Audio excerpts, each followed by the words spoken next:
We're continuing on Chapter 13 of Transformation of America, the true life story of a CIA mind control slave by Cathy O'Brien with Mark Phillips.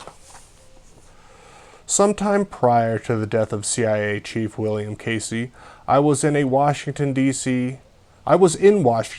for a briefing on Operation Shell Game. Iran-Contra was politically explosive at this time, and U.S. Senator Alan Simpson, Republican from Wyoming, had a plan to set a Panamanian general, Manuel Noriega, up to take the fall for cocaine aspects of the investigation.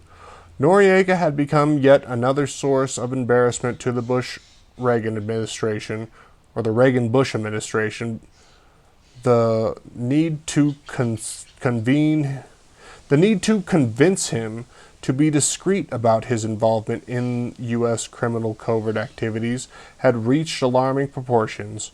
Noriega had been an intricate part of arming the Nicaraguan Contras for Reagan, as well as an international hub in the cocaine operations that funded the black budgets for ultra-secret projects such as Project Monarch. My CIA operative handler Alex Houston's shadowy backdoor drug dealings with Panama further exemplified the kind of honor among thieves rules that Noriega routinely and openly violated. My contribution, was but a small part of the overall picture. Nevertheless, Operation Shell Game was one of the most significant and informative covert operations in which I had been forced to participate. My role began one cold, rainy day when Houston dropped me off at the Washington Monument, where I was met by two agents who triggered me to go with them by flashing their IDs. Excuse me. They escorted me to the large White House office where I had first met Cheney to audition for the hands-on mind control demonstration some years before. As usual, Cheney and Reagan controlled demonstrations some years before. As usual, Cheney and Reagan were drinking, this time to excess for so early in the day. Reagan's cheeks were flushed and his voice slurred as he greeted me. "Well, hello, kitten. Dick and I were just discussing the plight of the Contras since this Ollie North thing broke out." Cheney's alcoholic foul mood was immediately apparent. He was agitated as usual at Reagan's informality in my presence. Apparently I had come in during a serious discussion about Iran-Contra, as Reagan's mood was more somber than I had ever seen it. He took a drink and looked out the window. Americans believe in their country. Baseball, hot dogs, and Ollie North. Cheney snorted a laugh at what seemed to be an ongoing joke between them about hot dogs and Ollie North. Reagan continued, and I believe in the Contra cause and all that we have accomplished, and I'm damn proud of it. It's not law and order, no. It's order and then law. Order must come first, because without it, law would be ineffective. Sometimes we must rise above and beyond the law to establish that order. He glanced seriously at Cheney.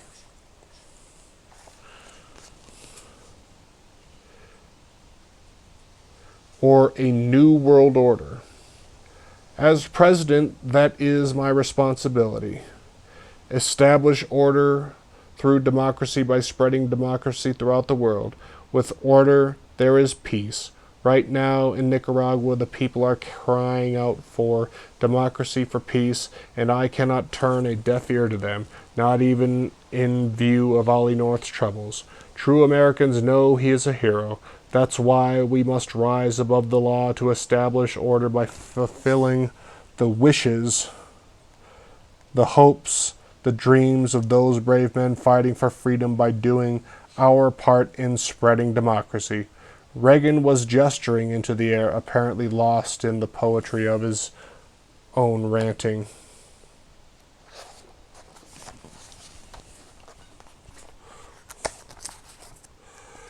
Cheney lost patience and jumped from his chair to sneer at me and poke his finger in my chest and said, "Order is all that matters, and you're going to follow mine." Reagan turned back to us. "I'm glad you brought that up, Dick. Kitten, you have a role in establishing this order.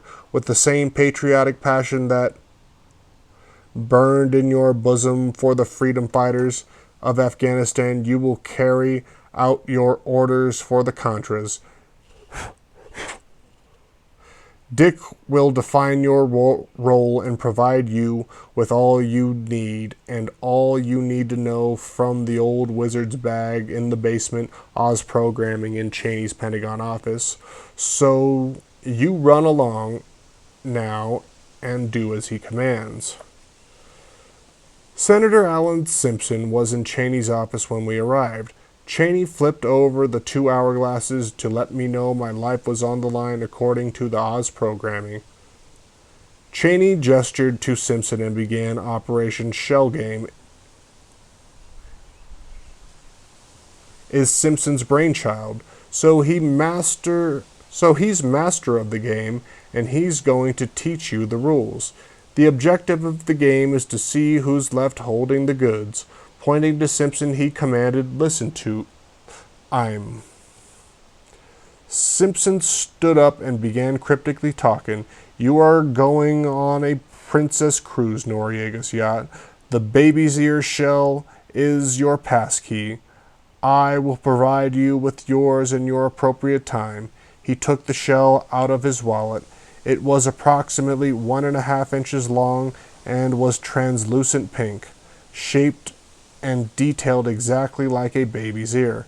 Simpson noticed the relief cross my face as I realized it was not a real baby's ear. He smiled. "These are but empty shells of the life they once possessed, like you are, empty and void of life, a shell in one ear and out the other.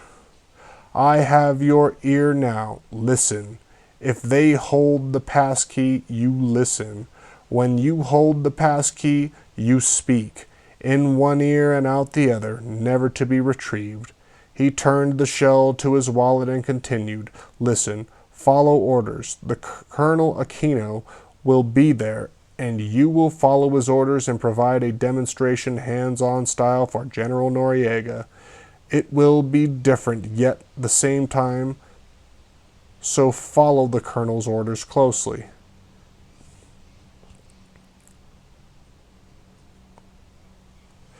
"It will be different, yet the same, so follow the Colonel's orders closely."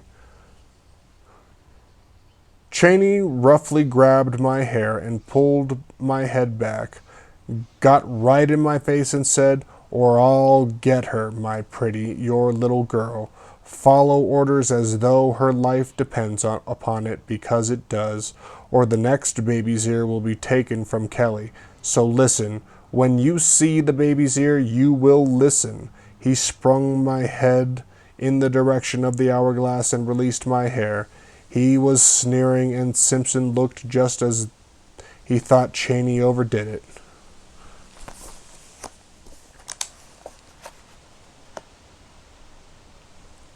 I was relieved it would not be my job to soothe Cheney's savage beast sexually that day. Cheney took me back to the White House office where he had started. He and Reagan shared another drink. Reagan patted my hair back in place where Cheney had pulled it, which made me feel safe somehow, since I could not comprehend that he was behind my ordeal with Cheney. Reagan switched my personality to where I no longer regarded him as chief, but instead as Uncle Ronnie. He did this by reaching into his jelly bean jar and giving me one. Certain colors and flavors triggered certain programmed responses. Uncle Ronnie must have had other kittens conditioned to the military green watermelon ones, because he kept an excess amount of these in his numerous jars. Cheney said, "How in the hell do you drink cognac and eat those goddamn jelly beans is beyond me." Reagan responded, "Well, Dick, you don't have to have a jelly bean if you don't want to. I was just giving one to Kitten here."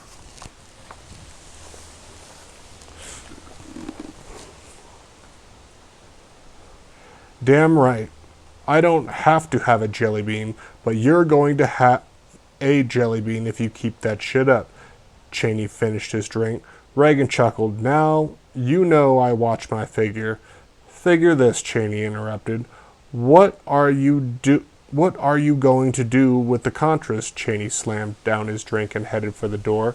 "Exactly what I've been doing." Reagan turned to me. "Come on, Kitten. Let's take a walk. I need my evening constitutional." Reagan was in no mood for sex, and it was a relief to be away from Cheney. He took me outside for a walk in his secret garden, where he said he goes to think and solve the world's problems. He walked down a cement path he referred to as a yellow brick road. After sitting quietly on a cement bench for a while, he said, "If you follow the yellow brick road, it leads right to the wizard's lair, the Oval Office. How would you like to see where Uncle Ronnie really solves the world's problems?" I felt like a little girl with her daddy going to see where he works with no real concept of the experience. The guard at the Oval Office door ensured I was returned to my escorts when Reagan was through sneaking me into his office. I was then taken back to the Washington Monument, where Houston was waiting in the car as though I had never been gone at all. Operation Shell Game brought me back in touch with former President Gerald Ford. Early one misty fall morning, Ford's continued relationships with my abusers had given me cause to remain in touch with him throughout the years, particularly since he and my father were still jointly active in the Michigan organized crime, drugs, and pornography operation that had launched me into Project Monarch so many years before. Operation Shell Game brought me back. Oh, yeah. No. Ford was about to embark on a game of golf with my father on the otherwise closed for season golf course next to my father's expensive house in affluent Grand Haven, Michigan. My brother Mike was with my father and me as we rendezvoused at the clubhouse with Ford at the Secret Service personnel assigned to him. Ford told my father he would catch up with him and Mike at the third hole, and to leave us to our business. I was maintained in silence until Ford and I were out of range of the Secret Service men, and I recited a message from Reagan instilled prior to the shell game. "If you please, sir," I began in Oz cryptic, "I have a message for you from Uncle Ronnie. It's a humming telegram, oral sex game to see if you agree that our national anthem should be changed to America the Beautiful." Reagan was actually serious about changing our national anthem.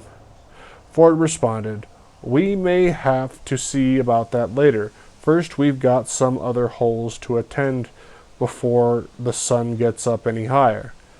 As he teed up his golf ball, I asked, Do you still golf a lot now that you're no longer president?" He said very seriously, "I golfed a lot when I was president, but now I just keep up with events from the golf course. I've earned the privilege of monitoring the progress of America's freedom train at my leisure." He turned to face me. "Do you play golf yet?" "Very well, sir, when permitted." Houston always ensured he won. Ford was openly amused by my answer and handed me his club. "Give it your best shot." I outshot him the first stroke and his amusement vanished. I gave him back his golf club as ordered. At the end of the second hole, Ford said, "I'd like to have a word with you." He took me over to some trees off the fairway and turned to me with his arms crossed over his bulging chest, raised himself up taller and bore his shark-like eyes into mine. Lend me your ear. I had a baby's ear shell with me as ordered, took it out of my back pocket and handed it to Ford. He began talking. Damn. He began talking as though I were a machine, and he was dictating a message. Take this message to Dick Cheney at the Pentagon. The mob has agreed to transfer the $2.3 million porn profits to the Bank of Credit and Commerce International. Let's pool our money now, and we'll be swimming in it. This operation has been an enterprising success. Let's keep it that way. Cease the agreement with Panama. All Mexican channels are implemented, cocaine and heroin. Hail to the chief. He took a step away and added, and you, he poked my chest like Cheney, take care of my friend Dick here, and handed me the baby's ear. For meanness, he added, over and out, and did the sign of the satanic horns at my eyes, which deepened my trance significantly since I had been conditioned so heavily to do this by Bird. After he hit the golf ball, he asked, how's my friend Alan Simpson these days? Very well, sir. I noticed he bristled as he missed another shot. His temper was rising. When he wanted to add more to his message, he took out his frustration on me. Gimme that fucking shell, he wiggled his finger at me. That wasn't the passphrase, and I did not trigger. He grew louder and more agitated. Where's that baby's ear? I still could not respond. Lend me your goddamn ear, he roared at me close enough. Yes, sir, I responded meekly as I dropped it in his hand. He proceeded. Tell Simpson to take care of my friend Dick Thornburg. Get back to me on it, he returned the ear. We could see my father waiting at the next hole, and Ford said he might beam him one with his next stroke. He swung but missed my father. When we met up with my father at the third hole, Ford set up his ball first, of course, and waving his club at me said, get out of here before I get teed off. My father pointed the way with a thumb over his shoulder and let out a shrill whistle. My brother Mike walked me through the bushes and back to my father's house. My sister Kelly Jo was waiting tearfully for my return. She was MPD'd and horrified of Ford. She and my little sister Kimmy and I had been forced to sexually gratify Ford just prior to a special ordered porn film titled Three Little Kittens, whereby his semen was filmed anonymously. I was aware that Ford had initiated both of my sisters the way he had made me in Cedar Springs, and they, too, dreaded his brutal and degrading sexuality. I hurried past my sister to make sure my daughter Kelly was okay. Cheney's threat to her life was ringing loud in my ear. I did not see the baby's ear shell again until Kelly and I had arrived in Bradenton Beach, Florida. I drove the motor home into Florida with Houston and Kelly along and dropped Houston off at a Tampa Bay airport since he did not have a role in Operation Shell Game. He had business at Boys Town in Omaha, Nebraska, where the wayward boys were being traumatized and sexually abused in accordance with the Catholic involvement in Project Monarch. Survivor Paul Bonacci of the infamous Franklin cover-up case has named Alex Houston as one of the abusers there in Boys Town. Houston often went to Boys Town or other similar vacation resorts while I was on covert government business, and I drove on to Bradenton, where they checked into a participating campground on the bay across from MacDill Air Force Base. It, too, was closed for the season. The recreational room of the campground was actually a harmonics programming operation, and the offices were filled with elaborate computers consistent with high-level CIA operations. The day Kelly and I met with Senator Simpson, I had been instructed by campground workers to drive to nearby Santa Maria Island, where we were to collect unusual shells. Kelly and I were on the wild side of the island hunting sand dollars because they had birds on them.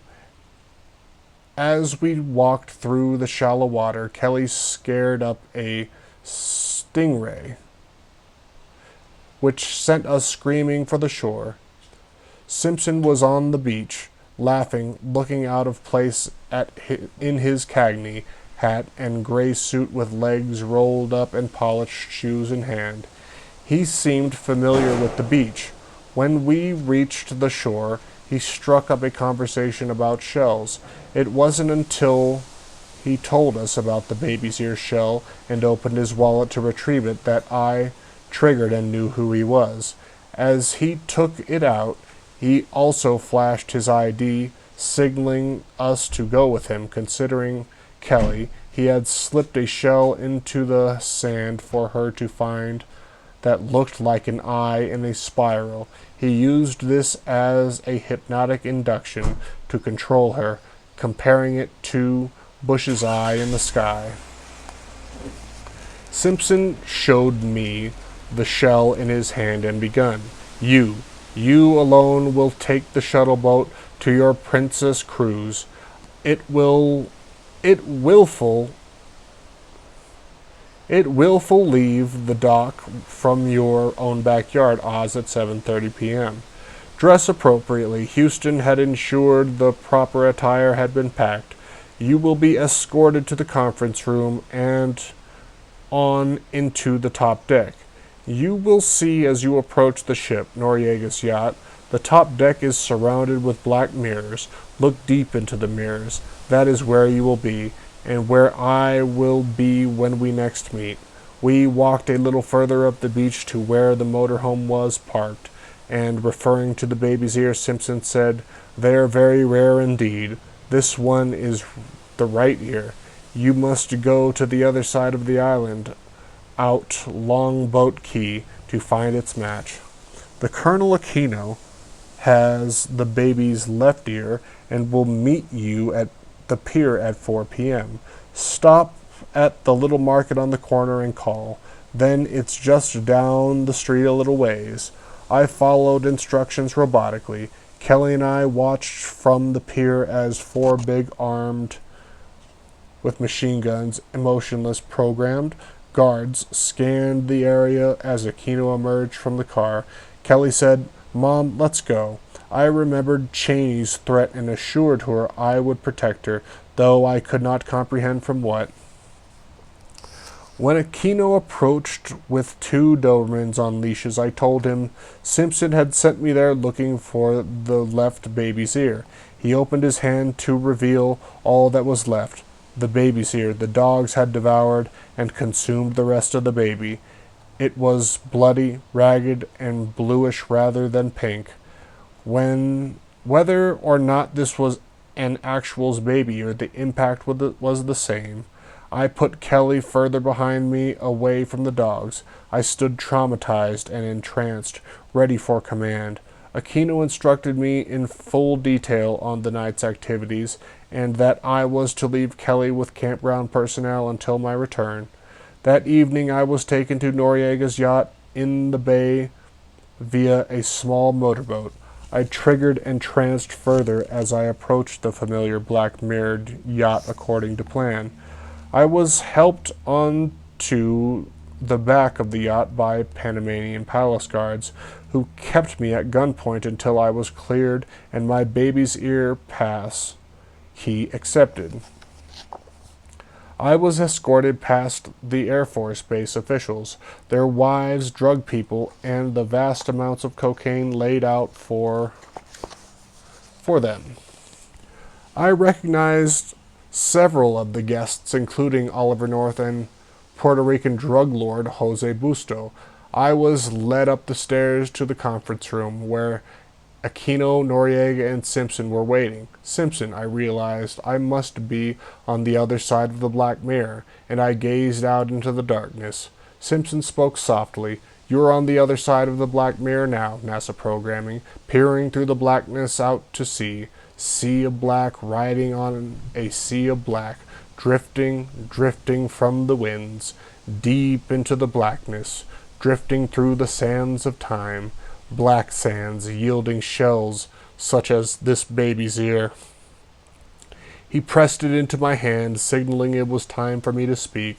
I addressed Noriega. "If you please, sir, I have a message from the President of the United States of America.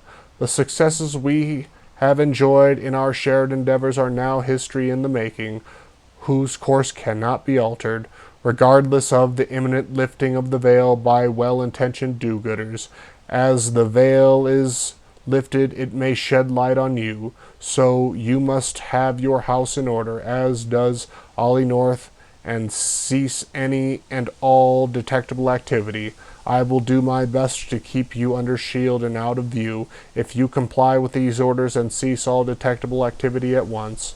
Noriega reacted as anticipated, obviously insulted by the message. In the ensuing moment of chaos, Aquino hypnotically waved his hands in front of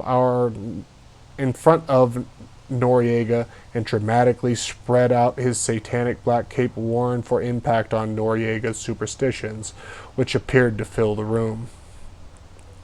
Noriega all but bowed to him as Aquino's control over him was complete. Aquino's manner was sideshow style rather than the usual somber tones used on military bases for the hands-on demonstrations. "General, for your entertainment and in respect and appreciation of your successful enterprising contribution, the Chief has sent his presidential model to demonstrate the latest technology and mind control advancements. With the flip of a switch, this pigeon becomes a kitten." I began undressing. "Quite a different animal." Because of Noriega's superstitious beliefs, the whole idea of switching personalities apparently frightened him.